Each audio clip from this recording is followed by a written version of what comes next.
BJP को हमेशा कहता था मेरी पहली और आखिरी पार्टी, और मुझे ऐसा लगा कि अब तानाशाही दिख रही है यहाँ पे।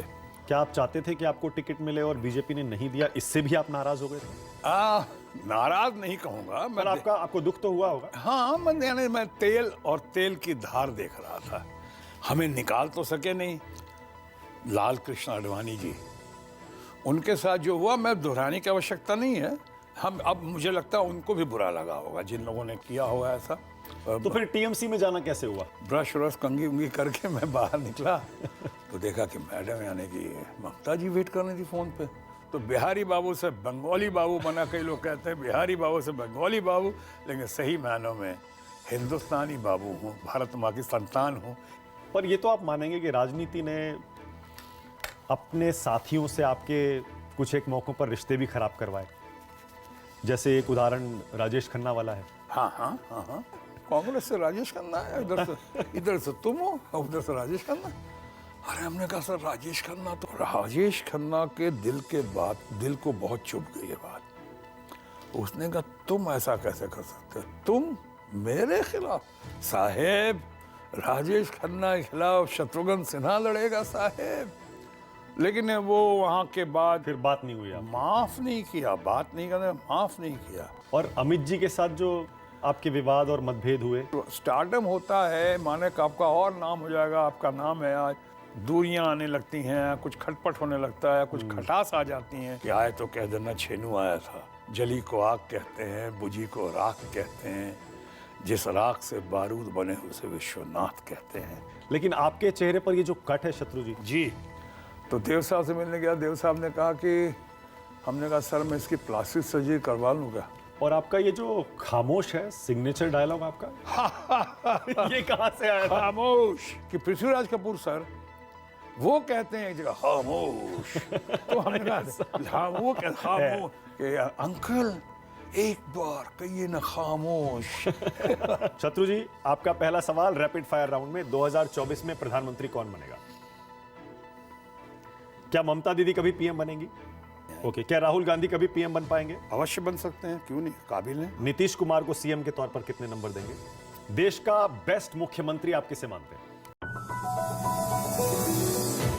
नमस्कार, आप देख रहे हैं न्यूज 24, आपके साथ मैं हूं मानक गुप्ता। आज चाय वाला इंटरव्यू टीएमसी के सांसद शत्रुघ्न सिन्हा का। टीएमसी का सांसद कहना ज्यादती होगी शत्रु जी के साथ, थोड़ा सा और परिचय दे देता हूं। 1992 से लगातार संसद सदस्य हैं, 2 बार राज्यसभा, 3 बार लोकसभा, 2 बार कैबिनेट मंत्री भी रहे शत्रु जी। 30 साल से ज्यादा का संसदीय करियर, लेकिन उससे भी ज्यादा अपने जमाने के सुपरस्टार, जिनको शॉटगन सिन्हा भी कह सकते हैं, बिहारी बाबू भी कह सकते हैं। मैं आधे घंटे का इंट्रोडक्शन दे सकता हूं शत्रु जी। Thank you. लेकिन फिर वो आधा घंटा मैं चाहता हूं कि लोग आपको सुने। मैं शुरुआत यहीं से करता हूं। आप तो ज्यादा समय बीजेपी में रहे, अब टीएमसी से सांसद हैं। बिल्कुल।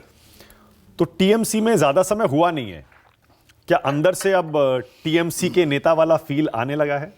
वो तो मैं जब बीजेपी में था उस वक्त भी मुझे कभी नेता की फीलिंग नहीं आई, और एक सहयोगी की, एक कार्यकर्ता की, या एक लर्नर की। मैं हमेशा सीखता रहा हूँ, मैं लर्निंग में बहुत एक्सपीरियंस, अच्छा मुझे लगता है लर्निंग में। कई फिल्मों में मैंने कहा है कि मेरी सबसे बढ़िया लर्निंग एक्सपीरियंस जैसे गौतम घोष की फिल्म अंतरजली यात्रा में हुई, या और कई फिल्में हों, दुलाल गुहा के दोस्त। पर बीजेपी और टीएमसी तो अलग अलग विचारधारा की पार्टियां हैं ना, इसीलिए बीजेपी में रहना और टीएमसी में रहना, क्या खुद को बदलना पड़ा, कुछ ढालना पड़ा अपने आप को उस हिसाब से, या कुछ नहीं बदला आपने? देखिए, मैं बीजेपी को हमेशा कहता था मेरी पहली और आखिरी पार्टी, कि मेरा पालन पोषण वहीं हुआ है। हाँ। मेरी आंखें वहीं खुली हैं। मुझे ले जाने वाले थे भारत रत्न, देश के महान सोशल एंड पॉलिटिकल पर्सनालिटी तो नहीं कहूँगा, सोशल पर्सनालिटी, जो नोबल पर्सनालिटी, वो भारत रत्न नानाजी देशमुख। और उन्होंने फिर हमें, उसके साथ में जयप्रकाश नारायण जी से भी मिलता था। उसके बाद मुझे वो गोयनका साहब थे, अपना जो इंडियन एक्सप्रेस के फाउंडर, जो बहुत बड़े, उनसे मुलाकात होती थी उनके जरिए। और उन्होंने मुझको अटल जी और आडवाणी जी के हवाले किया बाद में। और अटल जी आडवाणी जी के यहाँ से बाद में मेरी जब काफ़ी ज़्यादा ट्रेनिंग शुरू हुई सानिध्य बढ़ा। और फिर हमारे दिल्ली में मदन लाल खुराना जी थे, जिनको टाइगर कहा जाता था। मदन लाल खुराना जी का, जिनको मैं हमेशा आभारी रहूँगा। और बिहार में श्री कैलाशपति मिश्रा जी थे, स्वर्गीय कैलाशपति मिश्रा। इन लोगों से हमें ट्रेनिंग दिलवाई गई और बाद में इन लोगों से रहा। और शनशा तो आँखें वहाँ खुली, ट्रेनिंग वहाँ हुई। जिस पार्टी में आया, मैंने हमेशा कहा मेरी पहली और आखिरी पार्टी है, मैं कभी ये छोड़ कर नहीं जा सकता हूँ। और मैं उनमें से नहीं था जो कभी बदलते हैं, चाहे कहीं और जाते। सुख दुख का साथी बना और बनना चाहता था हमेशा। और जब तक मुझे महसूस हुआ कि अब यहाँ पे जो लोकशाही थी उस वक्त, हमें ऐसा लगा, हो सकता है कुछ ज़्यादा भी लगा हो, और मुझे ऐसा लगा कि अब तानाशाही दिख रही है यहाँ पे। वो भी कितनी 25 साल, 26 साल, 27 साल, 30 साल के करीब जो पहुँचा, उरूज में पहुँचा, तो लगा कि मेरे साथ कुछ ज़्यादतियाँ हो रही। जब मैं पब्लिक इंटरेस्ट ले रहा था और पब्लिक की आवाज़ उठा रहा था, क्योंकि मैं पब्लिक का चुना हुआ, मैं पब्लिक की तरफ से भेजा गया, तो मेरी जिम्मेदारी थी पब्लिक के प्रति। और ऐसे भी हमें सिखाया गया है और हमारा मानना है कि मानक व्यक्ति से बड़ा पार्टी और पार्टी से बड़ा देश होता है, देश से बड़ा कुछ नहीं होता। तो मैं जब देश हित में आवाज़ उठाने लगा, तो कुछ लोगों को हमारे यहाँ, चाहे हमारे अपने बिहार में भी और हमारे अपने दिल्ली में भी, कुछ लोगों को खटकने लगा कि ये बात ऐसा क्यों कर रहे हैं आप, उस प्लेटफॉर्म पे क्यों नहीं बोल रहे हैं, पार्टी के प्लेटफॉर्म। तो मैं बोलना हमेशा चाहता, पार्टी के प्लेटफॉर्म पे देखा, अब वो बात बनती ही नहीं। जो अटल जी और अडवाणी जी के वक्त में जिस तरह से पार्टी पे या नेशनल एग्जीक्यूटिव मीटिंग में जिस तरह से बात होती नहीं थी। और होती भी 3 दिन का मौका, 3 दिन का समय होता था, 1.5-2 दिन में ख़त्म हो जाए, 1 दिन में ख़त्म हो जाए, तो आपको मौका, अच्छा आप रुक जाइए, बाद में बात करेंगे। अच्छा। ये करके तो इस तरह से फिर हमको सामने आना पड़ा। और एक मेरी क्रेडिबिलिटी, एक छवि है कि आज तक कोई किसी किस्म का आरोप नहीं है मेरी ज़िंदगी पे, या पूरी पॉलिटिकल ज़िंदगी पे, या सोशल या पर्सनल लाइफ में कोई आरोप नहीं है। तो फिर मुझे लगता था, और मैंने ऐसी कोई हरकत की भी नहीं है, तो मुझे लगता था मैं क्यों डरूं, मैं बात करूंगा, मैं बोलूंगा, मैं जनता के प्रति मेरी जवाबदेही है। तो ऐसा होता गया। Rest is the history. अब नहीं बताएंगे बाद में क्या हुआ, लेकिन मैं फिर भी नहीं। 2019 में आपको टिकट शायद बीजेपी ने नहीं दिया। क्या आप चाहते थे कि आपको टिकट मिले और बीजेपी ने नहीं दिया, इससे भी आप नाराज हो गए थे? नाराज नहीं कहूँगा मैं, आपको दुख तो हुआ होगा। हाँ, मैं तेल और तेल की धार देख रहा था कि जो आदमी पूरे दोनों बार बिहार में जो हाईएस्ट वोट मार्जिन से जीता हो, और अगली लास्ट टाइम जो जीता था इसके पहले, तो उस वक्त मैं पूरे हिंदुस्तान में 2014 की बात कर रहा हूँ, पूरे भारतवर्ष में सबसे ज़्यादा वोट शेयर लेकर मैं ही जीता था, आप लोगों के आशीर्वाद से और पटना से। हर बार जो रिकॉर्ड मार्जिन से जीतता हो, हमेशा लोग पार्टी के फोरम पे कहते हैं सिटिंग गेटिंग, जो सिटिंग है उसको तो सीट मिलनी चाहिए, और नहीं तो जो सेकंड नंबर है उसको प्रेफरेंस मिलनी चाहिए। मैं सिटिंग था, वो भी रिकॉर्ड मार्जिन से जीतता हुआ। जैसे आज बाय ग्रेस ऑफ गॉड, जैसे आज आसनसोल में एक रिकॉर्ड मार्जिन से, शायद भारत में सबसे बड़ा रिकॉर्ड होगा इसका मिड टर्म पोल का, वो हमारा आसनसोल से करीब 3.25 लाख वोट से ज़्यादा से जीता, या 5 लाख से ज़्यादा वोटों का असर पड़ा। तो पिछली बार जो कैंडिडेट जीता था 2 लाख वोट से जीता था, और इस बार हमने जीते करीब 3.25 लाख से, लेकिन टोटल फ़र्क पड़ा उस 2 लाख को कंपनसेट करके 5.25 लाख वोट का। तो इस तरह से यहाँ पे फिर जीत के प्रभु ने हमें वो राह दिखाई। तो क्यों आपका टिकट काटा, आपको क्या महसूस हुआ? टिकट कहीं ऐसा तो नहीं था कि नई बीजेपी को ये लगा हो कि पुरानी बीजेपी, वाजपेयी जी और अडवाणी जी वाली बीजेपी के जो नेता हैं, अब उनका समय खत्म हो गया है? आपको लगा शायद इस वजह से आपको टिकट नहीं दिया गया? हो सकता है। एक कारण ये भी हो कि उन्होंने देखा हो कि ये जिन लोगों को बहुत नज़दीक हैं और जिन लोगों को अलग किया गया है, उसमें से एक यही नाम बचे हैं, और ये अच्छी तरह जीत रहे हैं, बहुत बढ़िया से जीत रहे हैं, तो कोई तरीका निकालो। हमें निकाल तो सके नहीं। हाँ। शायद पब्लिक फिगर होने की वजह से, पब्लिक में पॉपुलरिटी होने की वजह से, अच्छी ओरेटरी होने की वजह से, या मेरी अच्छे कुछ पर्सनैलिटी इन टोटलिटी की वजह से निकाल नहीं सके। कोशिश बहुत की, इसके मैं आभारी हूँ। मैं भारतीय जनता पार्टी का आभारी हूँ कि उन्होंने मुझे निकाला नहीं। निकालते क्यों? आपने ऐसा क्या किया था? नहीं, आपने कुछ आवाजें, जैसे कहा ना, कुछ आवाज उठाई थी, तो कौन सी ऐसे आपने क्या मुद्दे उठाए थे? नहीं, बहुत सारे उठाए हमने। तो ये नोटबंदी के खिलाफ भी आवाज़ उठाई थी। हमने कहा कि नोटबंदी ये बहुत गलत हुआ है, इससे हमारे युवाओं के प्रति, खासकर महिलाओं के प्रति, किसानों के प्रति, महिलाओं के प्रति बड़ा अन्याय हुआ है। वो जो महिलाएं जितने पैसे अपने पति या पिता से भी छुपा कर, लेकिन अच्छी नीयत से, उन्हीं की दवा दारू के लिए, उन्हीं की पढ़ाई लिखाई के लिए, जो सालों साल तकिए के नीचे, आलमीरे के पीछे जो पैसे जमा करती रहीं, अचानक एक दिन सब हवा हवाई हो गया। उसी तरह से जो छोटे छोटे ठेले वाले, रबड़ी वाले, जो दुकान चलाते थे, छोटे छोटे बिजनेस करने वाले, उनकी हालत। तो मैं आवाज उठा। और भी कोई मुद्दे थे नोटबंदी के अलावा जिनसे आप असहमत थे मोदी सरकार 2014 से 19 के बीच? ऐसा मैं लीडरशिप के खिलाफ कभी नहीं जाता था। एक मुद्दा तो ये था जो आवाज उठाता था। और माने एक मुद्दा जो आपने कहा, उन्हें लगा कि सब गए, सबको किसी तरह रास्ता दिखा दिया गया। जैसे जसवंत सिंह जी थे, बड़े अच्छे थे, उनको शायद इतना मजबूर किया गया, चाहे जो हुआ, इतने बढ़िया आदमी थे, वो कहीं और गए और उनके खिलाफ हमारे लोग इलेक्शन कैंपेन भी करने गए। भारत के स्टेट्समैन, भूतपूर्व और अभूतपूर्व वित्त मंत्री, हमारे बड़े भाई यशवंत सिन्हा जी, उनको राह दिखाई गई। उसके बाद महान नेता, friend, philosopher, guide, Guru, ultimate leader, not only of Bharatiya Janata party लेकिन शायद पूरे देश के, लाल कृष्ण आडवाणी जी, उनके साथ जो हुआ, मैं दोहराने की आवश्यकता नहीं है। हम अब मुझे लगता है उनको भी बुरा लगा होगा, जिन लोगों ने किया होगा ऐसा, उनको भी बुरा लगा होगा। लेकिन इस तरह कोई दरकिनार करता रहा तो क्या अब उनके साथ मैं जुड़ा हुआ था। तो उनको लगता था कि ये बस एक ये सारा, तो वो जो ये तर्क दिया जाता था उस तरफ से कि 70 या 75 का जब नेता हो जाता है उसे रिटायर हो जाना चाहिए या उसे मार्गदर्शक मंडल में चला जाना चाहिए, आप इससे सहमत नहीं थे? बिल्कुल नहीं। आज इतना बढ़िया नेता आपको, ये उस समय ये सब मैटर ऑफ कन्वीनियंस है। जब जाना था मुझसे दूर, बहाने बना दिए, यानी ये सब बातें हैं। जैसे अभी आपने सुना होगा पिछले चुनाव में केरला में हमारे मेट्रोमैन, क्या नाम उनका है, जो यहाँ के मेट्रोमैन, श्रीधरन जी को, वो 88 ईयर्स के थे और उनके लिए हमारी भारतीय जनता पार्टी ने ये कहा था कि अगर हम जीतेंगे तो हमारे मुख्यमंत्री का दावेदार है, मुख्यमंत्री का उम्मीदवार जो है वो श्रीधरन साहब होंगे। आपको पता ही है। जब ये तो उस समय लॉ कुछ और था। आडवाणी जी तो उस समय जिस समय थे, बहुत अच्छी उनकी दृष्टि थी, बहुत अच्छी सूझबूझ थी, बहुत अच्छा बोलते थे, बहुत अच्छा सोचते थे और बहुत अच्छा उनका पास रिकॉर्ड रहा। अब ऐसा लगा हम सबको तकलीफ हुआ। मैं देखिए आज आपके यहाँ कह रहा हूँ कि इनको भी तकलीफ हुई होगी जिन्होंने किया। अब इनको लगता होगा कि ज़्यादती हुई, वहाँ नहीं, प्रेसिडेंट में नहीं, कुछ नहीं।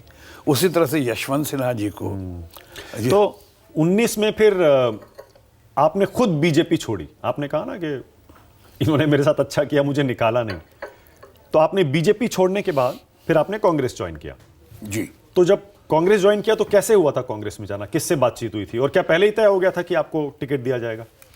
नहीं भाई, ये तो ठीक है कि मेरा या स्वभाव की वजह से या मेरे मिलनसारता की वजह से या लोग इतना प्यार करते थे या सर्वदल प्रिय होने की वजह से मुझको भाग्यवश ये कई लोग चाहते थे कि मैं उनके यहाँ आ जाऊँ। मुझे ममता जी भी बहुत सालों से, कल्याण बनर्जी एक बहुत अच्छे नेता हैं, कल्याण बनर्जी टीएमसी में बहुत सालों से कोशिश कर रहे थे कि आपके लिए सही पार्टी तो है। जब बीजेपी में थे तब भी कोशिश, तब भी करते थे। वो कहते थे बहुत अच्छे आदमी है, बहुत अच्छा विद्वान नेता है कल्याण बनर्जी, बहुत आते थे। तो फिर कांग्रेस से कैसे संपर्क? नहीं, कहते थे। मैं उस तरह से जब मैं आया यहाँ पे और मुझे लगा कि नहीं, मेरे साथ ज्यादती हो रही है, मुझे रहते रहते ये टिकट जो मुझको नहीं देंगे।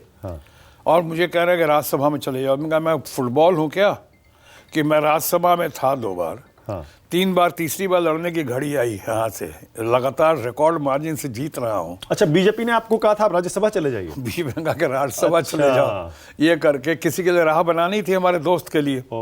तो हमने कहा ये तो कोई बात नहीं बनी कि हम तो राज्यसभा। आपने राज्यसभा ठुकरा दिया?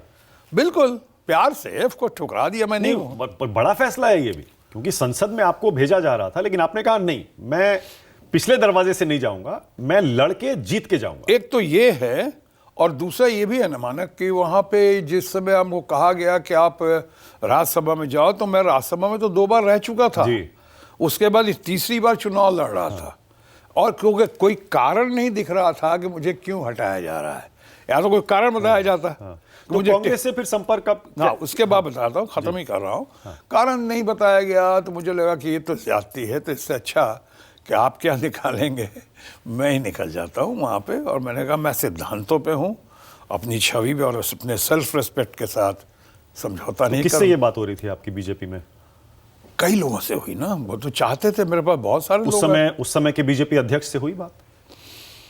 वो लोग, कई लोग तो उस समय नजरें चुरा रहे थे हमसे, लेकिन हमें फीलर्स भेज रहे थे। ये कह रहे थे कि आ जाए तो अच्छा रहेगा ये करके। और राज्यसभा देखिए खाली हो रही है, राज्यसभा जो है ऐसे भी है और खाली हो रही, वो इधर आ जाए और आप उधर चले जाएं पटना से। हमने कहा नहीं, सिद्धांतों का असर पे नहीं करूँगा। अब हमने कह दिया था, अगर आपको याद हो, कि मैंने कहा था कि सिचुएशन कुछ भी हो, लोकेशन वही होगा। वो नहीं चाह रहे थे कि हम पटना से चुनाव लड़ें, तो इसलिए राज्यसभा भी ऑफर कर रहे थे। हमने कहा सिचुएशन कुछ भी हो, लोकेशन वही होगा। अब मैं कह चुका था। अब उसके बाद लोगों ने हमको बुलाना शुरू किया, कई लोगों से बातचीत हुई। मुझे हमारे मित्र और फैमिली फ्रेंड लालू जी ने बहुत कहा कि यहाँ आ जाओ, यहाँ पे करके बहुत लोगों ने कहा उस वक्त। लेकिन हमने कहा कि मामला नेशनल पार्टी का है और मैं नेशनल सीन पर रहना चाहता हूँ। मैंने हमेशा कहा था, गिवन अ चांस, चॉइस और प्रायोरिटी, हम बिहार के नहीं बल्कि हम बिहार की सेवा करेंगे, पूरे देश की सेवा करेंगे, लेकिन दिल्ली में अपना कार्य क्षेत्र बनाऊंगा, दिल्ली के ज़रिए।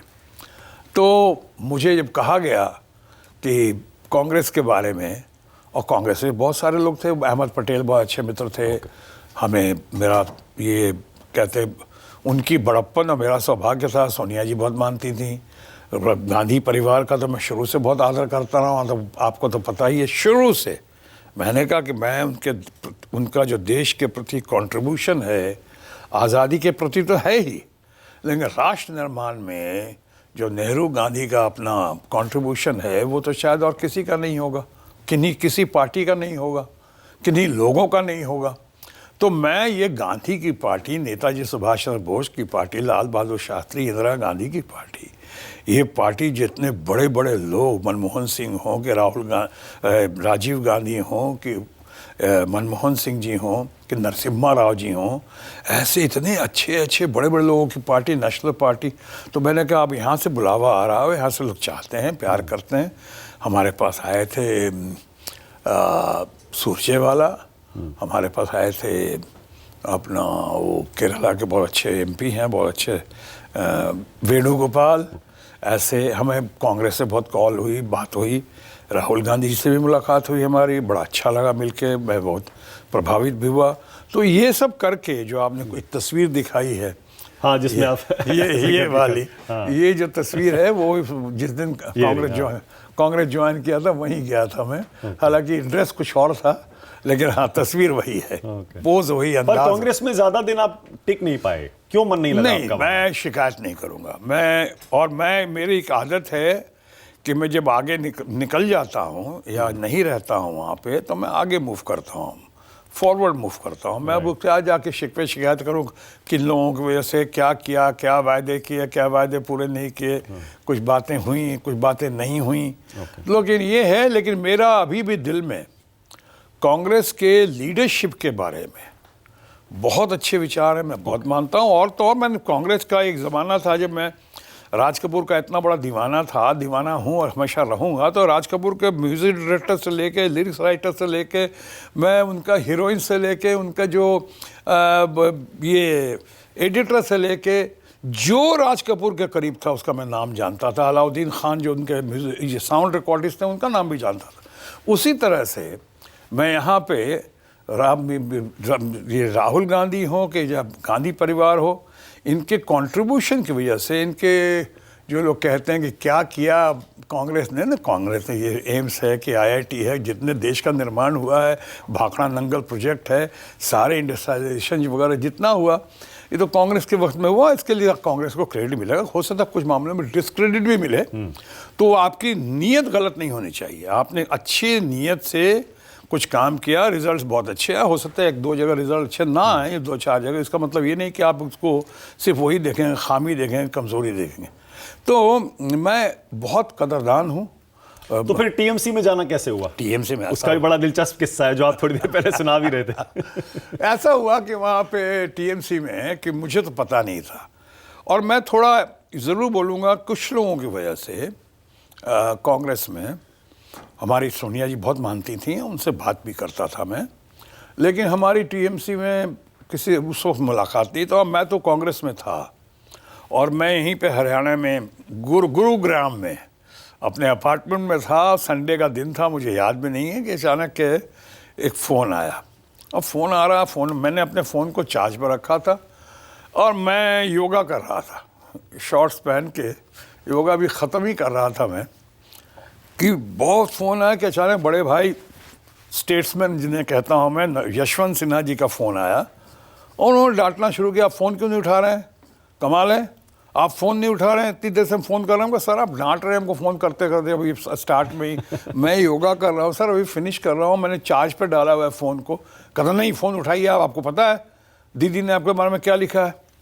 हमने कहा मेरी दीदी तो गुजर गई हैं, अन्नपूर्णा दीदी तो कुछ दिन पहले गुजरी थी। तो हमने कहा दीदी ने क्या लिखा, कुछ लिख के गई हैं क्या मेरे बारे में? तो उन्होंने कहा आपने देखा नहीं है दीदी का ट्वीट? तो हमने कहा दीदी का ट्वीट? दीदी मेरी ट्वीट भी करने लगी। हमने कहा कौन सा ट्वीट? कहा नहीं आपने देखा नहीं है, देखे जाके ट्वीट देखिए। वो डांट उठ के फ़ोन और अप्रोप्रिएट उनको रिस्पॉन्ड कीजिए और जल्दी रिस्पॉन्ड कीजिए। चलिए साहब हमने फ़ोन रखा, हम क्या है पता लगा, तब कुछ जगह से फ़ोन होना है कि ममता जी ने ट्वीट किया है। ममता बनर्जी, उनसे बहुत दिनों से बात नहीं, हालांकि वो मुझे बहुत मानती थी, उनका अफेक्शन हमेशा रहा है और मैं भी उनको बहुत ज़बरदस्त नेता मानता हूँ देश में। तो कहा कि ममता जी का ट्वीट है, तो अब अचानक फिर देखा कि former cabinet minister Shatrughan Sinha of health and shipping, वो he will be our candidate for Asansol, और the TMC has also decided like this and that, we are very happy, something like that. उनका ट्वीट आ गया। मैंने कहा नहाने चला गया, योगा करके मैं नहाने, कुछ समझ में नहीं आया, मैं तो कांग्रेस में था। हाँ। कि अचानक मैं नहाने गया तो हमारे दो सहयोगी हैं, एक कुट्टी हैं, तो कुट्टी छुट्टी पे, तो संडे था, चर्च गए होंगे, तो हमने संतोष हमारे साथ थे, बस अपार्टमेंट में मैं अकेला था, बड़ा अपार्टमेंट है, वहाँ पे मैं नहाने चला गया तो देखा कि मेरा कमरा नॉक कर रहे हैं। तो ना कमरा मेरा बेडरूम नॉक कर रहे, तो अजीब सी बात है, मैं थोड़ा डिसिप्लिन आदमी हूँ। हमने कहा मेरा बेडरूम? अचानक देखा कि हमने कौन है? बोले संतोष ने कहा कि संतोष के मैं हूँ जी, मैडम का फ़ोन है, मैडम का फ़ोन है। कह रहे, हमने कहा 5 मिनट पहले तो मैडम से बात की है मैंने, मैडम अपनी मैडम से? हाँ, मैडम से बॉम्बे, तो मुंबई। तो हमने कहा 5 मिनट बात की है, बोलो मैडम को फ़ोन रुकने के लिए, अगर बहुत अर्जेंट तो बोलो ना प्लीज़ को रुक जाएं, हम अब तैयार हो ना, अभी आते हैं। ब्रश व्रश कंघी उंगी करके मैं बाहर निकला तो देखा कि मैडम यानी कि ममता जी वेट कर रही थी फ़ोन पे, होल्ड के, very sweet of her, very nice of her, very great Indeed. तो उसके बाद हमने उनसे बात की, हमने कहा कि मैडम ये, तो कुछ हिंदी में बात हो गई, बंगाली में बात हुई, कोई, उन्होंने कहा कि देखिए डिसाइड कर लिया और आप जाइए। बहुत अफेक्शनेटली कहा कि আপনি চিন্তা করবেন না, আপনি যান এখানে, আপনি নিশ্চয়ই জিতবেন এখান থেকে, আর আমরা পুরো টিএমসি ডিসাইড করেছি আপনি ही फाइट करবেন এখাन থেকে। हमने कहा आप ही फाइट करेंगे और आपको घबराने की जरूरत नहीं है, हम हमेशा जीतेंगे, बिल्कुल जीतेंगे। मुझे पता नहीं था आपसे पहले कि आप बांग्ला भी इतनी अच्छी बोलते हैं। हम पटना में सीखी हुई, बचपन में कोई बंगाली दोस्त, तो वो काम आ गई, वो काम आ गई वहाँ पे, और वहाँ भी तो मैं थोड़ी बहुत बंगाली जानता हूँ, बोल लेता हूँ, कुछ हद तक फ्लुएंटली भी बोल लेता हूँ। तो वहाँ पे गया और उन्होंने कहा कि ऐसा ऐसा है, तो हमने उनको कहा ममता जी को कि I been very fond of Mamata ji, उनको बहुत रेस्पेक्ट करता हूँ, उनका हमेशा उनके प्रोग्राम में। एक बार तो मैं किसी और पार्टी में था और देखा था बहुत पहले ममता जी कोई रोड शो कर रही थी, रोड में मीटिंग कर रही थी, और वहाँ पे मैं रुक गया गाड़ी से, चूँकि इतना मानता था और मैं देश का स्टार कैंपेनर था, मैं किसी और लोगों के लिए कैंपेन करने गया था बंगाल में। मैंने गाड़ी रोक दी, मैं स्टेज पे गया, स्टेज पे जाकर उनको बधाई दी, थोड़ा भाषण दिया, तारीफ़ की और चला है। ये बहुत पहले की बात है। फिर परेड ग्राउंड में हमारा टीएमसी का, आपने देखा होगा, देश के तमाम नेतागण थे, यशवंत जी थे, शरद पवार जी थे, अखिलेश थे, तेजस्वी यादव, सारे लोग थे। ममता जी ने करवाया था, 10-15 लाख लोगों की भीड़ थी। वहाँ पे गया था, भाषण मैंने दिया था, उसकी बहुत सराहना हुई, बहुत चर्चे होते थे। तो इन्होंने कहा कि जाना है, हमने कहा okay ma'am, madam, your wish is my command, हमने कहा। और उसके बाद मैं घर गया, 20 से लेके 24 तक नॉमिनेशन था। हाँ। उन्होंने कहा, हमने सोचा आराम से 22-23 को नॉमिनेशन होगा, अभी तो हमको रिज़ाइन तो करना होगा ना, डिसाइड करके रिज़ाइन तो करना होगा, ये करके। और कांग्रेस में दिख रहा था उस वक्त कि कुछ और कारण थे, और कांग्रेस का अपना भी उस वक्त हमने सोचा कि इस वक्त कांग्रेस के ज़ख्मों को कुरेदने की घड़ी नहीं है। उनकी अपनी कुछ तकलीफ़ है, उनके राह में कुछ रोड़े या गतिरोध अवरोध पैदा हो रहे हैं, उनको वो सुगम रास्ता उनको अभी नहीं मिल रहा है। तो हमने सोचा कि इस वक्त उनके ज़ख्मों को कुरेदे नहीं और उनको ज़ख्मों पर मरहम लगाने की घड़ी है। तो बहुत रिस्पेक्टफुल्ली हमने ऑनरेबल सोनिया जी को लेटर लिखा है रिसाइन करते हुए कि मैं आभारी हूँ आपका कि आपने जितना मौका दिया मुझको, लेकिन हम फिर किसी मुकाम पे कहीं हम लोग मिलेंगे, और हम आपके बहुत कदरदान हैं, और आपके परिवार का हमारे दिल में बहुत श्रद्धा है, अपार भक्ति है। तो ये करके मैं वहाँ से और वहाँ पे पहली बार में उसके बाद आपने आसनसोल में क्या जबरदस्त जीत हासिल की है। लोग भी सोच रहे होंगे ऐसे कितने नेता और सांसद होंगे देश में जिन्होंने एक राज्य में 2 बार चुनाव जीता, उसके बाद किसी और राज्य में जाकर एक और चुनाव जीता। यही आपकी पॉपुलैरिटी और लोकप्रियता का एक छोटा सा उदाहरण भी है। एक और कह दो, इसको समाप्त करना हो तो कह सकता हूँ कि कई लोग कहते बिहारी बाबू, तो बिहारी बाबू से बंगाली बाबू बना। कई लोग कहते हैं बिहारी बाबू से बंगाली बाबू, लेकिन सही मायनों में हिंदुस्तानी बाबू हूँ, भारत माँ की संतान हूँ, ये मैंने साबित किया। बिल्कुल सही कह रहे हैं। और बिहारी बाबू वैसे नाम कैसे पड़ा था आपका? ऐसे ही लोग मीडिया ने रख दिया क्या? मीडिया है, उसे मीडिया हमेशा नाम रखती है। हाँ। ये शॉटगन जो है मीडिया का, मीडिया ने दिया हुआ है। मीडिया का। और बिहारी बाबू धीरे धीरे करते करते वहाँ पे मेरी एक फिल्म आई थी, बहुत पॉपुलर हुई थी, खिलौना। हाँ। खिलौना बहुत, जिससे मैं स्टार बनने में मुझे मदद मिली शुरू में, LV प्रसाद साहब की। उसमें मेरा नाम था बिहारी। फिर एक भोजपुरी फिल्म मैंने बनाई थी डावरी के खिलाफ और समाज को मिलाने के लिए, उसका नाम था बिहारी बाबू। वो बिहारी बाबू, उस पर लोग कहते थे बिहारी बाबू, उनको ऐसा लगता था प्यार से, फ़ख्र से, कि पूरे बिहार के इतिहास में पहला स्टार, पहला FTII का ग्रेजुएट जो पहला वहाँ एक्टिंग की ट्रेनिंग लगे, वो भी बिहार से पहला स्टार, और फिर पूरे भारतवर्ष में पहला स्टार जो बिहार से भी है और पूरे देश का है, जो फुल फ्लेजेड कैबिनेट मिनिस्टर बना, cabinet minister of health and family welfare and cabinet minister of shipping. बिल्कुल सही कह रहे हैं। बॉलीवुड के तो मेरे ख्याल से और कोई कलाकार का नाम जहन में आता ही नहीं है। हालांकि बहुत अच्छे इतनी ऊंचाई हासिल की, सांसद बहुत बने, लेकिन मंत्री बनकर इस ऊंचाई तक कोई नहीं पहुंचा। एक बहुत अच्छे थे मानिक जी, एक बहुत अच्छे थे सुनील दत्त साहब। हाँ। उनसे मैं बहुत प्रभावित हुआ था। कांग्रेस के नेता थे, लेकिन वो भी कैबिनेट मिनिस्टर बने कि नहीं बने, बाद में बने। वो जो भी, सबसे पहले मैं बना। हाँ। लेकिन राजनीति ने आपको इतना कुछ दिया शत्रु जी, पर ये तो आप मानेंगे कि राजनीति ने अपने साथियों से आपके कुछ एक मौकों पर रिश्ते भी खराब करवाए। जैसे एक उदाहरण राजेश खन्ना वाला है। हाँ। याद है आपको वो घटना? हाँ। बताना चाहेंगे आप? जब आपने राजेश खन्ना के खिलाफ दिल्ली में चुनाव लड़ने का फैसला किया, तब आपके रिश्ते उनसे खराब हो गए थे, वो नाराज हो गए थे। हालांकि चुनाव जीत गए थे राजेश खन्ना, पर वो आपसे नाराज हो गए थे, और फिर बरसों आपकी बातचीत भी नहीं हुई। हाँ, बरसों मेरे बहुत अच्छे दोस्त थे वो। हाँ। और राजेश खन्ना, और आज भी मैं उनको बहुत मानता हूँ, आज मैं बहुत कदर करता हूँ। और वो मेरी तो ज़िंदगी की पहली लड़ाई कहें या पहला अनुभव कहें कि मैं कभी भी राजनीति में नहीं आना चाहता था। हालांकि मैं सोशल एक्टिविस्ट था। मुझे लोग कहते हैं कि बोलने की, ओरेटरी की अच्छी कला थी मेरे अंदर, जो शायद आज भी मानते हैं लोग। हाँ। लेकिन वहाँ पे मुझे कहा गया कि चुनाव लड़ो। मैं सबको मना कर दिया, यहाँ तक कि मैं फादर फिगर अटल बिहारी वाजपेयी जी को मना कर दिया था, कल्याण सिंह को मना कर दिया, शांता कुमार जी को मना किया मैंने, LK शर्मा थे हमें बहुत बड़े नेता भारतीय जनता पार्टी के, सबको मना किया हमने। लेकिन अडवाणी जी की मैं इतनी कदर करता रहा था, और आज भी करता हूँ। जब उन्होंने कहा कि बस ज़रूरत है आपकी, और अब आपको चुनाव लड़ना है, हमने कहा सर मैं चुनाव लड़ना, मैं तो अभी तक सिर्फ घर पे, मैंने कहा भी घर पे मैं वाइफ से लड़ता रहा हूँ सर, अभी तो मैं चुनाव लड़ना, कैसे लड़ना ये नहीं पता मुझको। तो क्या नहीं वाइफ से बाद में लड़िएगा, उनसे आज्ञा ले लीजिए, और ये करके कहो बेटा पूनम को फ़ोन लगाओ। उन्होंने पूनम को फ़ोन लगाया, और उन्होंने कहा देखो बेटा हम इनको ले आना चाहते हैं यहाँ पे। यानी कटिंग इट शॉर्ट कि इस तरह से हुआ ना कि मेरे तो होश फाख्ता हो गए। और उसके बाद होश फाख्ता और हुए जब हम कहा कौन है चुनाव में तो बोले कि सो राजेश खन्ना है, कांग्रेस से राजेश खन्ना है, इधर से तुम हो और उधर से राजेश खन्ना। अरे हमने कहा सर राजेश खन्ना तो कहते देखो राजनीति में, रण क्षेत्र में, रणभूमि में ये सब नहीं देखते, होता है बड़े बुजुर्ग का समझाना। अब समझाया, मैं लड़ गया। उसके बाद कांग्रेस से, और वो मैं बीजेपी से, वो कांग्रेस से लड़ रहे थे। उस चुनाव में ऑलरेडी अडवाणी जी बहुत स्क्रैप थ्रू किए थे। जो चुनाव बस वो थोड़ा उनको एक सीट छोड़नी थी। वो गांधीनगर से भी जीत गए थे, है ना, गांधीनगर से भी जीत गए थे, तो उनको तो एक सीट छोड़नी थी, तो गांधीनगर की सीट छोड़ दी उन्होंने।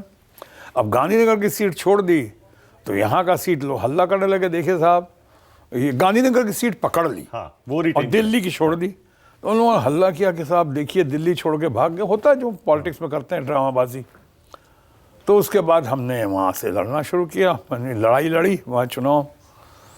राजेश खन्ना के दिल को बहुत चुभ गई ये बात।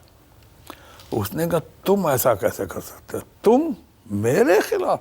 साहेब राजेश खन्ना के खिलाफ शत्रुघ्न सिन्हा लड़ेगा साहेब। उनमें कभी थोड़े राज कपूर की भी छवि आती थी उनके अंदर। साहेब, अरे हमने कहा ऐसा नहीं है भाई, देखो मैंने वही जो सिखाया गया था मैंने वही कहा। अरे भाई पॉलिटिक्स में तो होता है, यू अंडरस्टैंड, कोई व्यक्तिगत थोड़ा। कहते भाषण मत दे मेरे को, भाषण मत। अच्छा। उसके बाद वो जीत तो गए, वो या जिताए गए, जैसा भी हो जो भी हो, लेकिन वो वहाँ के बाद फिर बात नहीं हुई, माफ़ नहीं किया, बात नहीं करने, माफ़ नहीं किया। और एक बार मैं अपने घर में, मेरी पार्टी थी, तो वो बगल में आए हुए थे अंजू महेंद्रू के यहाँ, मेरे पड़ोस में। मैं रामायण में मैंने बहुत कहा कि आ जाओ, बड़ी मुश्किल से आए। उन्हें कहा कि तुम्हारे यहाँ खाना मैं कुछ छूऊंगा नहीं। वो आए, कुछ नहीं लिया हमारे यहाँ करके, हम ना बाकी लोगों से बात करके हमसे थोड़ा खाना पूरी करके चले गए। बाद में हमने मैं कंटिन्यूसली उनको बोलता रहा कि ये ज़्यादती है। फिर कुछ साल में मना लिया आपने उनको? मना लिया, लेकिन फिर भी हमें लगा, मैं अस्पताल में था, वो भी अस्पताल में थे, एक ऐसा मुकाम आया था, तो मैं जाके कह रहा था, रोज़ अस्पताल में कहता, मैं जिस दिन बाहर निकलूँगा एक बार राजेश खन्ना से माफ़ी मांगने जाऊँगा। मैं फिर भी मैं माफ़ी मांगना चाहता कि माफ़ी मांगना चाहूँगा कि मेरा ऐसा इरादा नहीं था और मैं दोस्त को नहीं खोना चाहता हूँ ये करके। तो मैं रोज़ कहता था। एक दिन मैं हॉस्पिटल में था कि मेरी बेटी सोनाक्षी आई, उसने बोला कि लोगों ने कहा था मुझे नहीं बताने के लिए, लेकिन सोनाक्षी नहीं रहा गया, पापा को आके कह दिया उसने, पापा uncle Rajesh Khanna is no more. मेरे तो होश फाख्ता हो गए कि वो मेरी कसक रह गई कि गले लगा चुका था मन को, लेकिन माफ़ी मांगने की कसक रह गई। उसका हमको आज भी दर्द होता है कई बार। और अमित जी के साथ जो आपके विवाद और मतभेद हुए? नहीं, बहुत अच्छे दोस्ती, हम दोनों एक दूसरे की बहुत कदर करते हैं। होता है जब स्टार्टअप होता है, माने कि आपका और नाम हो जाएगा, आपका नाम है आज, आपका और नाम होगा तो कई दूसरे चैनल्स के जो होते हैं कॉम्पिटिटर्स होते हैं, उनके साथ थोड़ा कभी कभी जवानी का जोश या स्टारडम का नशा या थोड़ी इमेच्योरिटी या थोड़ा चमचों का प्रभाव होता है। कभी कभी थोड़ी दूरियां आने लगती हैं, कुछ खटपट होने लगता है, कुछ खटास आ जाती हैं जिंदगी में। नहीं, अमित जी के साथ तो इसलिए इसकी चर्चा शत्रु जी बहुत ज़्यादा होती है ना, क्योंकि अमित जी उस समय बहुत पॉपुलर थे और आप विलेन का रोल करते थे। हाँ, नहीं, लोग बहुत अच्छे दोस्त थे, बहुत फिल्में के साथ। और अमित जी हीरो का रोल करते थे। हाँ। और आपने शायद अपनी किताब में लिखा भी है कि ज्यादा तालियां आप ले जाते थे और शायद अमित जी को ये लगता था यार ये तो भारी पड़ गया। अब हो सकता, वही कहा ना कि जवानी का जोश या कंपटीशन का एक अपना मज़ा होता है, या उसकी अपनी एक ललक होती है, या कई बार कसक होती है, और नशा होता है। तो कुछ बातचीत भी हुई थी या पर कोल्ड वॉर जैसा चला उनके साथ आपका? दोस्ती यारी तो पुराने स्ट्रगल डेज के फ्रेंड्स हैं। हालांकि वो मुझसे थोड़े बड़े हैं, लेकिन ऐसे थोड़े बाद में आए थे। लेकिन वो तो खुद भी कहते हैं कि हमारे पास ही एक फ्लैट था।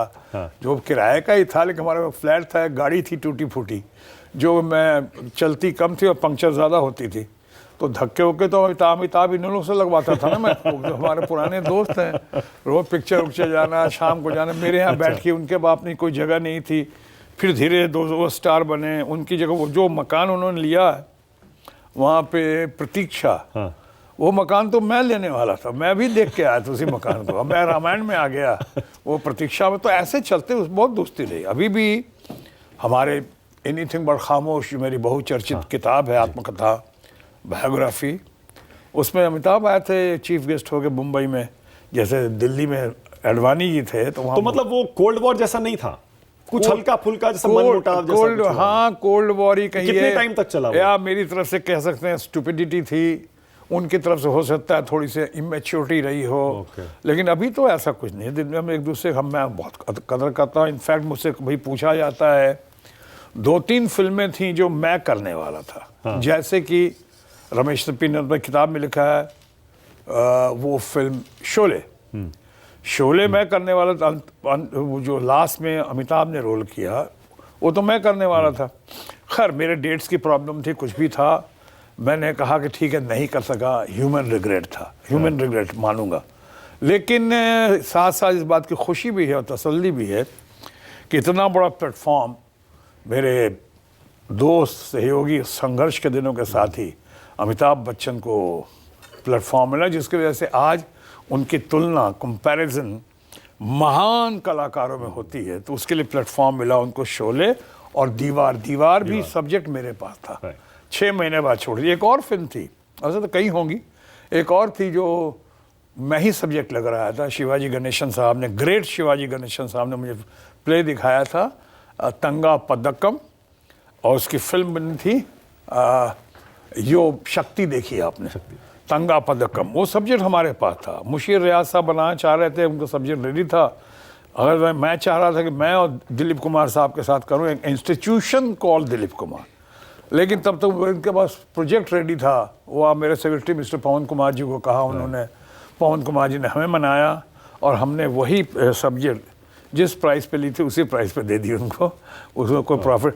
तो ऐसा तो होता है दोस्ती में। अमिताभ को भी, अमिताभ से पूछा गया, अमिताभ को भी हमारी कुछ फिल्म, वो कहते हैं कि कालीचरण उनको बहुत पसंद थी, उनको मन था कि कालीचरण अगर वो करते, तो ये तो होता है। लेकिन अब हमारे बीच में ऐसा कुछ नहीं। मेरे दिल में उनके प्रति इससे प्यार है, रिस्पेक्ट है। और क्या आपको अपने मन में कहीं पछतावा है कि जब आप विलेन बनकर इतने पॉपुलर हुए थे, उसके बाद अगर हीरो न बनते तो एक अलग ही लेगेसी होती, एक ऐसा विलेन जो हीरोज से ज्यादा पॉपुलर होता था? हाँ, ये था कुछ प्रभु की असीम अनुकंपा थी, अल्लाह ताला का फजल था, वाहेगुरु का आशीर्वाद था कि ऐसा हुआ। और कई विदेश के अखबारों में आया कि आज तक कभी ऐसा नहीं हुआ कि एक विलन की एंट्री पे ताली बजे और एक विलन के डायलॉग्स आइकॉनिक हो जाएं, इतने पॉपुलर हो जाएं। चाहे मेरे अपने का हो कि आए तो कह देना छेनू आया था, या आप कितनी फिल्मों का जो आपने देखा होगा डायलॉग्स जो चले, जली को आग कहते हैं, वो तो उसमें तो खैर मैं हीरो था, विश्वनाथ। याद है आपको डायलॉग? जली को आग कहते हैं, बुझी को राख कहते हैं, जिस राख से बारूद बने उसे विश्वनाथ कहते हैं। अब ये तो विश्वनाथ फिल्म का था, कालीचरण के बहुत सारे डायलॉग्स थे, इसमें तुम हीरो थे सब। तो फेवरेट कौन सा आपका डायलॉग है जो अक्सर लोग कहते होंगे यार एक बार वो सुना दीजिए, या आपको याद आता हो? आपने कहा अभी जली को आग कहते हैं, आपने कहा छेनू का, उसका बहुत लोग कहते हैं, कालीचरण का पानी के बगैर मछलियाँ कैसे तड़प रही हैं, जैसे कि आज देश के लाखों करोड़ों बच्चे अनाज के बिना भूख से तड़प रही, वगैरह वगैरह वगैरह।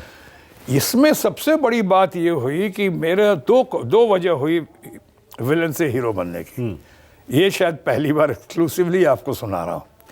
एक तो ये हुआ कि बहुत सारे हीरो हमारे साथ काम करने से कतराने लगे बहुत सारे, क्यों जब पैरेलल रोड में आ गया विलन से इतनी पॉपुलरिटी हुई, तालियां बजने लगी, डिमांड ज़्यादा होने लगी। विलन में भी जो प्राइस में भी लोगों ने कहा कि जो हीरो की प्राइस है कई बार उससे ज़्यादा ही है, उसके बराबर मिलने लगी, जो आज तक कभी नहीं हुआ। और एंट्री हो विलन, यानी एक फिल्म में याद है कि मुमताज़ को छेड़छाड़ कर रहा था। मुमताज़ हमारी फेवरेट हैं, उन्होंने स्ट्रगल डेज में बड़ी मदद भी की है हमारी, मैं उनका बहुत एहसानमंद भी हूँ। तो मुमताज़ का छेड़छाड़ हो रही थी और उस फिल्म में जब मैंने कहा कि चिल्ला रही हो, चिल्ला चिल्ला और चिल्ला, वो जो ये बोला इस अदा से, वो पब्लिक में जो क्लैप हुई, यानी अग्रेसर मैं हूँ, तंग मैं कर रहा हूँ, और सिंपैथी उधर होनी चाहिए, और यहाँ लोग तब तालियां बजा रहे हैं। इससे क्या हुआ कि अच्छे अच्छे हीरो मुझसे कतराने लगे, किसो ने बहाना ढूंढ रहे, अरे नहीं यार लेट आता। अब लेट आता है तो तुम्हारे पिताजी का क्या जाता है भाई, वो प्रोड्यूसर जानेगा, डायरेक्टर जानेगा। फिर प्रोड्यूसर डायरेक्टर ये भी तो कहते थे कि ये लेट भी आता है तो 10 घंटे का काम 2 घंटे में खत्म एक टेक में दे देता है। एक टेक में दे देता है। ये भी यादाश्त तो आपने अभी भी देखी, पुराने डायलॉग अभी सब याद है। तो उसकी वजह से फॉर्चुनेट था मैं। तो एक तो सारे star, most of the stars I would say घबराना शुरू हो गए कि नहीं साथ नहीं काम करना, कोई और ले आओ यार, ये कर। और दूसरा कि मेरी तालियों की गड़गड़ाहट को एग्जिबिटर्स ने सुना। एग्जिबिटर्स ने इन्हीं तालियों की गड़गड़ाहट को डिस्ट्रीब्यूटर्स को पास किया।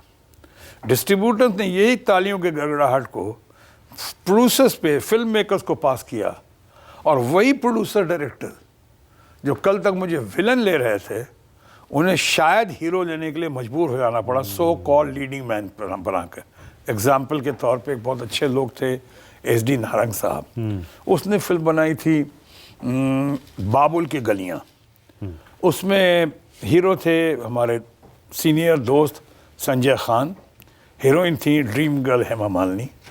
उनकी अगली फिल्म बनी इमीडिएटली उसके बाद, दो ठग, उसकी हीरोइन थी हेमा मालिनी, हीरो थे शत्रुघ्न सिन्हा।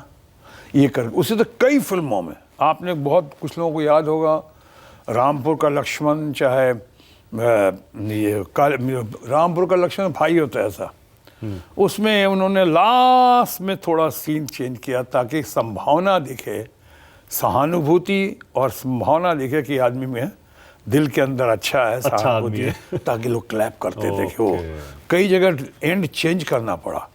तो इस तरह से जो हुआ, दो कारण थे, एक तो ये और एक तो वो। तो कई जो लोग कहते हैं, लिखते हैं कि मैं विलन होता तो और अच्छा होता। मेरी पत्नी भी कह रही थी क्यों छोड़ें। हीरो के लिए वैसे माना जाता था ना उस टाइम, एक चॉकलेटी हीरोज भी आए थे, लेकिन आपके चेहरे पर ये जो कट है शत्रु जी, कुछ लोग कहते हैं कि विलेन का जो रोल है वो इसीलिए आप पर बहुत सूट भी करता था। फिर हमने कहीं पढ़ा कि आपने प्लास्टिक सर्जरी कराने से साफ इनकार कर दिया था कि ये स्कार मैं नहीं हटाऊंगा। इसके लिए आपको देवानंद ने कहा था शायद?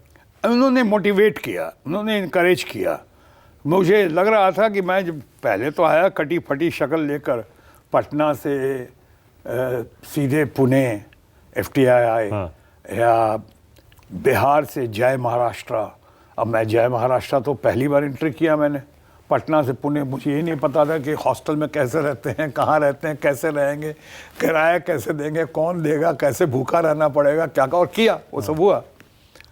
लेकिन यहाँ आने के बाद जब थोड़ा स्ट्रगल करके ज़ीरो से हीरो की कहानी आगे बढ़ने लगी और बनने लगी, तो कई लोगों ने कहा कि ये जो इसको चेंज करवा लो, ये जो स्कार है, स्कार है जो बचपन का है, शेव करने की कोशिश कर रहा था, मुझे याद नहीं है। अच्छा। मेरे पिताजी इस वक्त अमेरिका में थे और बाकी लोग बिजी थे, पढ़ाई के लिए गए हुए थे, तो कट गई है। हाँ। पहले मैंने अपनी सिस्टर का गाल काटा जो आज नहीं है, मैंने कहा तुमको शेव करना नहीं आता, चलो मैं तो उसको खून निकला। फिर मैंने अपना शेव किया, बचपन 2-2.5 साल का होऊंगा, कोशिश की। और उसके बाद ये, और मैं तो इम्प्रेशन में था अभी चंद साल पहले तक कि इसको वहाँ पे स्टिच करा के ठीक कर दिया गया। स्टिचिंग भी नहीं हुई, ये तो जो होता है घर पे डिटॉल वगैरह जो डाल के करके, क्योंकि मेरे मामा जी उस वक्त विदेश जा रहे थे तो सब लोग उसमें बिजी थे, माँ भी, अम्मा भी हमारी, और वो भी।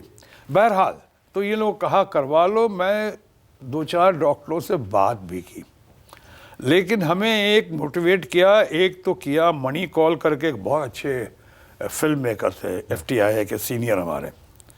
उन्होंने कहा कि देखो कुछ ऐसा पैंतरा मत करना, तुम कामयाब होगे, काम चलेगा तो नाम चलेगा, काम चलेगा तो नाम चलेगा, नाम से काम नहीं चलेगा, काम से नाम चलेगा। अगर कल तुम बन जाओगे कुछ तो तुम्हारी सारी अदाएं भा जाएंगी लोगों को ये करके। अब तुम देखो डायलॉग बोल रहे हो, इतना अच्छा बोल रहे हो, कितनी तालियां बजा रहे हैं लोग। उसे छोटे छोटे रोल्स में जो बोलता था तो लोगों ने नोटिस करना शुरू कर दिया था मेरे, या तो हरकतों की वजह से, या डायलॉग डिलीवरी की वजह से, या जैसा मैंने शुरू में कहा था पर्सनालिटी इन टोटलिटी की वजह से। उसके बाद उन्होंने कहा कि सो देवानंद से मैं मिलने गया। मैं सर बहुत मानते थे देव साहब, बहुत मानते थे, बहुत अच्छे इंसान थे। तो देव साहब से मिलने गया। देव साहब ने कहा कि हमने कहा सर मैं इसकी प्लास्टिक सर्जरी करवा लूँगा। और मेरी दूसरी फिल्म की बात चल रही थी, प्रेम पुजारी की थी मैंने, उनके सामने एक छोटा सा रोल था। वो इतने इम्प्रेस हुए थे कि मुझे फिल्म गैम्बलर में वो कास्ट करने की सोच है। तो मैं उनको खुश करने के लिए गया। हम कहा sir gambler but so nice of you sir, thank you. तो मैं एक काम करता हूँ सर, मैं ये प्लास्टिक सर्जरी करवा सकता। कहते किस लिए करवाओगे तुम, क्यों, क्या ज़रूरत है? हमने कहा सर ये प्लास्टिक, लोग कहते हैं ये, कहते बिल्कुल मत करना, ना बिल्कुल मत करना। क्यों सर? उन्होंने कहा कि ये जो है यही तुम्हारा स्टाइल बन जाएगा, जब तुम लोगों को पसंद आओगे ना ये तुम्हारी पहचान बन जाएगी। देखो मेरे दांत के बीच में गड्ढा है, देव साहब के बीच में था ना, दांत के बीच में गड्ढा है, लेकिन आज लोग कॉपी कर रहे हैं, एक दिन तुम्हारी भी कॉपी करेंगे लोग, और यही बनना चाहेंगे शत्रुघ्न सिन्हा, अगर तुम चलते गए और अच्छा करते गए तो। और आपका ये जो खामोश है सिग्नेचर डायलॉग आपका ये कहाँ से आया था? खामोश पता नहीं मुझे, कहाँ पता है, ये तो किसी फिल्म का डायलॉग था क्या ये? कई फिल्मों कह दिया होगा भाई। अबे खामोश कैसे? नहीं अभी भी नहीं, मैं तो ये शाहरुख खान ने एक बार मेरी बेटी सोनाक्षी सिन्हा को कहा स्टेज पे कि आपके डैड का तो ये आइकॉनिक डायलॉग खामोश तो पूरे वर्ल्ड में फेमस हो गया, हिंदुस्तान, पाकिस्तान, दुनिया जगह जहान में, तो ये कहाँ कैसे? हमसे सोनाक्षी ने पूछा जैसे आप पूछ रहे हैं कि इसकी उत्पत्ति कहाँ से हुई। हमने कहा मुझे खुद नहीं पता, तुम्हें पता हो तो बता देना मुझको रिसर्च करके। कई फिल्मों में कहा, देखो अंदाज, शायद कई फिल्मों में आपने कहा है ऑफ कोर्स, और लेकिन अंदाज हो सकता है कि वो आपने अपने आप ही कह दिया हो, डायलॉग लिखा ना हो। एक देखो और इतना अच्छा लगा हो डायरेक्टर को कि उन्होंने रख दिया होगा फिल्म, कर दिया। और एक चीज और है माना कि ये कहने का अंदाज, अभी मैं एक फिल्म जो कम से कम 36 या 40 बार देखी होगी, मुगल-ए-आज़म। मुगल-ए-आज़म में अब भी नोटिस किया मैंने चंद महीने पहले कि पृथ्वीराज कपूर सर वो कहते हैं एक जगह खामोश, तो हमने कहा वो क्या खामोश, तो उन्होंने कहा मेरा कहने का अंदाज, वो शेर है ना, अंदाज़ है बयां हर बात को एक नई शक्ल दे देता है, वरना इस दुनिया में कोई बात नई बात नहीं। तो ये नई बात, कहने का अंदाज पसंद आ गया लोगों को। तो आज ऐसे को देखिए खामोश आपको बोले तो आप बुरा मानेंगे, क्या मतलब खामोश, मतलब शट अप, क्रूड है, रूड है। लेकिन ये खामोश जो है आज गर्लफ्रेंड बॉयफ्रेंड में, हस्बैंड वाइफ में, बाप बेटे में, खामोश यूँ खामोश यूँ खामोश खामोश खामोश खामोश, ये घर घर की कहानी हो गई। मैं कई बार पाकिस्तान गया, कई बार हमारे मित्र राजीव शुक्ला भी कई बार हम लोग साथ थे, तो राजीव शुक्ला के साथ में सामने कई बार बच्चे आके बोलते थे कि अंकल एक बार कहिए ना खामोश। पता नहीं क्या आनंद आता है लोगों को। आपने गाने भी तो गाए हैं 2-3? हाँ, कोशिश की थी, चले थे गाने, पसंद आए थे? वो पसंद आए थे, लेकिन मैंने सुना बाद में HMV का रिकॉर्ड कवर पर से वो जो कुत्ता सामने बैठा होता है ना, वो भाग गया था। तो बाद में मुझे बंद करना पड़ा। वो HMV के रिकॉर्ड कवर पे कुत्ता होता है ना बैठा हुआ, तो नहीं, उसके बाद छोड़ दिया बिल्कुल गाना? उसने छोड़ दिया, कुत्ते ने। अच्छा नहीं, आपने छोड़ दिया गाना फिर? नहीं, मैंने वैसे गाते हैं कभी थोड़ा बहुत? नहीं गुनगुनाते? अभी नहीं, अभी तो गला आज बैठा हुआ है। पता नहीं मानिक के डर से है, न्यूज़ 24 अनुराधा या राजीव शुक्ला की घबराहट हो रही है कि आवाज थोड़ी बैठी हुई है। अच्छा शत्रु जी, इस इंटरव्यू का एक दिलचस्प राउंड है, रैपिड फायर राउंड। अच्छा, ओके। वहां छोटे छोटे सवाल होंगे और आपको एक एक वर्ड के जवाब, यानी इम्तिहान नहीं, इंटरोगेशन। अच्छा ओके, शुरू करें? बोलो, पेश किया जाए। पेश किया जाए, ओके। शत्रु जी, आपका पहला सवाल रैपिड फायर राउंड में, 2024 में प्रधानमंत्री कौन बनेगा? मैं इतना कह सकता हूं जो दिख रहा है अभी, कि वो नहीं बनेंगे जिनकी लोगों को अपेक्षा है, जिनकी अपेक्षा है और जिनके लिए लोग कोशिशमंद, फिक्रमंद हैं। ओके। धन शक्ति जनशक्ति में बहुत फर्क देखा जाएगा। धन शक्ति हो सकता है उनके साथ हो, लेकिन जनशक्ति जो है मुझे दिखाई पड़ रही है। ओके, छोटा शत्रु जी, छोटा जवाब। क्या ममता दीदी कभी पीएम बनेंगी? ममता दीदी पीएम बनेंगी नहीं बनेंगी देश की जनता बताएगी, लेकिन हाँ, देश की सबसे बड़ी गेम चेंजर बनकर वही सामने आए। ओके, क्या राहुल गांधी कभी पीएम बन पाएंगे? अवश्य बन सकते हैं, क्यों नहीं, काबिल हैं। ममता बनर्जी को सीएम के तौर पर 10 में से कितने नंबर देते हैं शत्रु जी? करीब 9-10 दूंगा पूरा। नीतीश कुमार को सीएम के तौर पर कितने नंबर देंगे?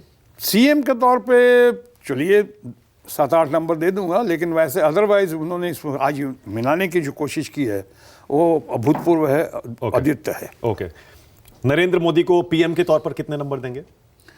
पीएम के तौर पे उनके in terms of his energy, in terms of his personality, मैं समझता हूँ कि अच्छा खासा 5-6 नंबर तो जरूर मिलेगा, क्योंकि लेकिन कैंपेनर के नाम पे 10 में से 10 दूंगा। ओके, वाजपेयी जी को पीएम के तौर पर कितने नंबर देंगे? बहुत जरूर 9-10 नंबर दूंगा उनको। ओके, मनमोहन सिंह को कितने नंबर देंगे? उनको भी जरूर 8-10 नंबर दूंगा। देश का बेस्ट पीएम आपके हिसाब से अब तक कौन रहा है? अभी देश का सबसे बढ़िया पीएम हमारी नजरों में kind and poet father figure Atal Bihari Vajpayee रहे हैं। अदरवाइज स्टार पीएम अगर देश की कोई रही है तो इंदिरा गांधी, और अगर सबसे बड़ा क्रिएटिव और क्रिएटर कोई रहा है तो वो रहे जवाहरलाल नेहरू। बहुत बढ़िया। देश का बेस्ट मुख्यमंत्री आप किसे मानते हैं? आज के दिन में तो अवश्य ममता बनर्जी। देश का सबसे प्रॉमिसिंग नेता आपकी नजर में आज कौन है, जिसका फ्यूचर आपको बहुत ब्राइट दिखता हो? मुझे दिख रहा है कन्हैया कुमार का और तेजस्वी यादव का। देश का सबसे ईमानदार नेता शत्रु जी किसे मानते हैं? देश का सबसे ईमानदार नेता मेरे अलावा ना, आप अपना नाम ले सकते हैं। खामोश। शत्रुघ्न सिन्हा। ओके। देश का सबसे भ्रष्ट नेता किसे मानते हैं? ना ये गलत होगा। ओके। माना कि ओके, गलत पास। होगा। देश का सबसे बहादुर नेता किसे मानते हैं? सबसे बहादुर नेता बहादुर। मैं कहूंगा आज के दिन में ये केजरीवाल बहुत बहादुर है। ओके, बहादुर। सबसे अच्छा रणनीतिकार किसे मानते हैं, जिसे राजनीति के चाणक्य कई लोगों को माना जाता है? Best politician, best political mind. मैं कहूंगा अमित शाह बहुत अच्छे हमको दिखते हैं, और इधर अपना ग्रेट चाणक्य शरद पवार। ओके। देश का सबसे अच्छा बोलने वाला नेता कौन है? सबसे अच्छा भाषण कौन देता है? अभी युवा नेता में मैं कह सकता हूँ कन्हैया कुमार बहुत अच्छा जाता है, और ये अपना आपको सुप्रिया श्रीनेत कांग्रेस की है, वेरी गुड, वो है, रागनी है, और आलोक शर्मा है, इधर से बहुत अच्छे लोग। हाँ, very good, they are very good. इसका मतलब टीवी डिबेट्स देखते हैं शत्रु जी? वो कई बार देखता हूँ ओके। और अप्रिशिएट करता हूँ। ओके। कन्हैया कुमार है, और ये लोग हैं अपना रागनी और सुप्रिया श्रीनेत, आलोक शर्मा, हाँ। सुरेंद्र राजपूत भी है। अरे वाह, बहुत बढ़िया, बहुत बढ़िया शत्रु जी। टीएमसी को इस बार कितनी सीटें लोकसभा में आएंगी शत्रु जी? मैं समझता हूँ टीएमसी स्वीप करेगी। ओके। इंडिया गठबंधन को कितनी सीटें आएंगी शत्रु जी? मुझे लगता है इंडिया गठबंधन अगर इस तरह से चली यूनाइटेड होकर, और जिस तरह से चलने के आसार हैं 19 तारीख के बाद, तो मैं समझता हूँ भरपूर सारे रिकॉर्ड तोड़ जाएगी। ओके। सिवाय राजीव गांधी के रिकॉर्ड के। ओके। क्या बीजेपी छोड़ने का कोई पछतावा है शत्रु जी? नहीं, कभी कभी तकलीफ जरूर होती है कि सो ऐसा क्यों हुआ कि मुझे जिस परिवार में मैं शामिल हुआ था ये कह के कि आज पहली बार और आखिरी बार शामिल हुआ हूँ, उससे क्यों जाना पड़ा, कुछ लोगों की वजह से गया। ओके। लेकिन कोई बात नहीं, लेकिन अब मैं खुश हूँ बहुत। ओके। बस ये जवाब फाइनल वाला, ये ठीक है। आज का बेस्ट एक्टर शत्रु जी किसे मानते हैं? अब देखिए ना, मॉडेस्टी का सवाल है, मैं अपना नाम तो ले नहीं सकता हूँ, लेकिन मैं समझता हूँ अगेन आज के दिन में अगर कोई दिलीप कुमार जैसे इंस्टीट्यूशन के बाद आज जो सर्वदल प्रिय, सर्वजन प्रिय, सर्वव्यापी अगर है, तो मैं समझूंगा स्टार भी है और एक्टर भी है, और वो है अमिताभ बच्चन। अमिताभ बच्चन। और बेस्ट एक्ट्रेस? बेस्ट एक्ट्रेस थी श्रीदेवी थी, लेकिन अब श्रीदेवी तो को हाँ। ओके। करंट जो जनरेशन है उसमें कोई एक्टर एक्ट्रेस जो आपको बहुत पसंद आते हो, आप इन्हें बेस्ट मानते हो, यार ये लड़का बहुत अच्छी एक्टिंग करता है, या ये लड़की कमाल है? एक को मैं कंप्लीट इंटरटेनर के नाम पे देखता हूँ, बहुत अच्छा है लड़का, मैं लड़का तो नहीं है, अब तो सीनियर हो गया, लेकिन बहुत बढ़िया है, गोविंदा। ओके। गोविंदा, और एक और है आपको जिसको बहुत ही गोविंदा के साथ साथ जो उसको भी कंप्लीट एंटरटेनर मानता हूँ, सोनू निगम। सोनू निगम? अरे नहीं, इसलिए कह रहा हूँ सोनू निगम कलाकार भी बहुत अच्छा है। गजब, सही कह रहे हैं आप। बिल्कुल सही कह रहे हैं। और विलेन, बेस्ट विलेन शत्रु जी? बहुत हुए, पर आपको कौन सा पसंद था विलेन? एक मुझे कौन पसंद थे? जी। नहीं, पर्सनालिटी तो प्राण साहब की थी, प्राण साहब। चाहे कन्हैया लाल की थी, ये लोग तो गजब के थे। अभी आप कहोगे तो जो जहाँ पे चले तो गुलशन ग्रोवर हमारे बहुत अच्छे कोशिशमंद रहे हैं, हमेशा अच्छा एक्टर है, या साथ में अमरीश पुरी रहे हैं। Okay. और अभी एक लड़का आया, मिलने आया था मुझसे, देखा बहुत अच्छा किया उसने, गदर फिल्म में वो राइट पाकिस्तानी जनरल का रोल किया, बहुत अच्छा लड़का है। शत्रु जी, आप अपनी बेस्ट फिल्म कौन सी मानते हैं? देखिए, ये कहना थोड़ा मुश्किल है नहीं, इसलिए कि कई जो हमारी फिल्म में आपको, जब कई लोग कालीचरण विश्वनाथ को मानते हैं, मैं मानता हूँ कि दोस्त या दोस्ताना या फिर काला पत्थर आइकॉनिक फिल्म हैं ये, या समझौता, मेरे अपने को आज तक लोग मान, जिस फिल्म से मैं ओवरनाइट स्टार बना, वो फिल्म थी मेरे अपने। ओके, और बेस्ट डायलॉग शत्रु जी? खामोश। खामोश। शत्रुघ्न सिन्हा को विलेन के तौर पर 10 में से कितने नंबर देते हैं? अपनी पुरानी फिल्में देखते होंगे ना कभी, तो आपको लगता है यार क्या एक्टिंग कर गया मैं इस फिल्म में? कभी लगता है देख? नहीं, ये लगता कि आए और अच्छा और कर अच्छा हो सकता सकता था। हाँ, और तो अच्छा। 10 में से कितने दे देंगे? पता नहीं 10 में हमको क्या समझ में आया, लेकिन मुझे लगता है कि और अच्छा हो सकता था, और अच्छा कर सकते। और ये मैं बता दूं आपको, और लोगों को भी बता दूं, मानक जी आपके जरिए, कि सिर्फ मुझे ही नहीं, हाँ। ये इतने बड़े इंस्टीट्यूशन जिनका नाम लिया, दिलीप कुमार या राज कपूर साहब का तो अभी नहीं जिक्र करूंगा, 14 तारीख को उनका बर्थडे था, 11 तारीख को दिलीप कुमार के दिसंबर को, लेकिन दिलीप साहब भी यही कहते थे, अमिताभ बच्चन भी यही कहते हैं। और अमिताभ बच्चन की खास बात बता, जो उनकी फिल्म सुपर हिट हुई है, चाहे दीवार हो कि दोस्ताना हो हमारे साथ, चाहे शान हो, चाहे काला पत्थर हो, जितनी फिल्में हुई हैं उनकी, वो लास्ट तक उनको क्रैम्प्स आते थे पेट में, उनको लगता था, हमसे खुद कहा है कई बार, नहीं चलेगी पिक्चर, घबरा, बट वो अच्छी है, वो हेल्दी कंपटीशन, वो इसको कहूँगा हेल्दी थिंकिंग, बढ़िया है। ओके, सोनाक्षी सिन्हा को 10 में से एक्ट्रेस के तौर पर कितने नंबर देते हैं शत्रु जी? बहुत, मैं समझता हूँ जो सोनाक्षी के अंदर कमिटमेंट है, कॉन्फिडेंस है, उसका सेंस ऑफ टाइमिंग और सेंस ऑफ ह्यूमर तो है ही उसके अंदर, और उसकी सेंस ऑफ डायलॉग डिलीवरी जो है, मैं समझता हूँ 10 में 10 इसलिए नहीं दूंगा कि ज्यादती हो जाएगी, पर 10 में से 7-8 तो जरूर दूंगा उसको। शत्रु जी दे रहे हैं, 7-8 भी बहुत होता है। तो कभी ऐसा होता है शत्रु जी, आजकल जब कभी जाते हैं तो लोग कहते हैं अरे सोनाक्षी के डैडी आ गए, ऐसा होता है? क्यों नहीं होता है? और शायद उसको भी कहते होंगे कई बार, शत्रु की बेटी आ गई, शत्रुघ्न सिन्हा की बेटी आ गई। लेकिन एक बात कहूँ जी, आप भी हैं, हम भी हैं, मुझे अब ये तो अच्छी पोजीशन पे हैं आप, अच्छा लगता है आपको जब बच्चों का बाप माँ को अगर बच्चों का नाम से जाना जाए तो उनके लिए तो फख्र होना चाहिए, अच्छा गर्व करना चाहिए, बढ़िया है। और लव सिन्हा को कितने नंबर देते हैं? बहुत, लव में जबरदस्त उसका डैशिंग है, थोड़ा एग्रेशन है उसके अंदर में, लेकिन बढ़िया है, और उसका मुझे लगता है उसका भविष्य बहुत ही उज्जवल है। और कुश के लिए बता दूं, कुश ने भी एक फिल्म डायरेक्ट की है जो लंदन में, और वो पूरी शूट की उसने, सोनाक्षी सिन्हा है, जो मिस्ट्री हॉरर है। बहुत दिनों बाद ऐसी फिल्म देखी है, और मुझे अभी कंप्लीट नहीं, मैंने फिल्म देखी पूरी, मैरिड प्रिंट नहीं है, लेकिन मैंने पूरी फिल्म देखी। और मैं कह सकता हूँ कुश सिन्हा का डायरेक्शन है उसमें, मैंने पिछले 8-10 सालों में इतनी अच्छी film, Nikita Roy, book of darkness, इतनी अच्छी फिल्म और इतनी ग्रिपिंग फिल्म और इतनी वेल डायरेक्टेड फिल्म मैंने अच्छों की नहीं देखी। बहुत बढ़िया, तो हमारी तो शुभकामनाएं हैं शत्रु जी उनके लिए, बल्कि आपके तीनों बच्चों के लिए। हम चाहते हैं कि वो आपका अगर 50% भी अचीव कर ले अपने करियर में तो बहुत बड़ी बात होगी। थैंक यू सो मच शत्रु जी, इंशाल्लाह चाय वाला इंटरव्यू में आने के लिए। Thank you so much. So nice of you.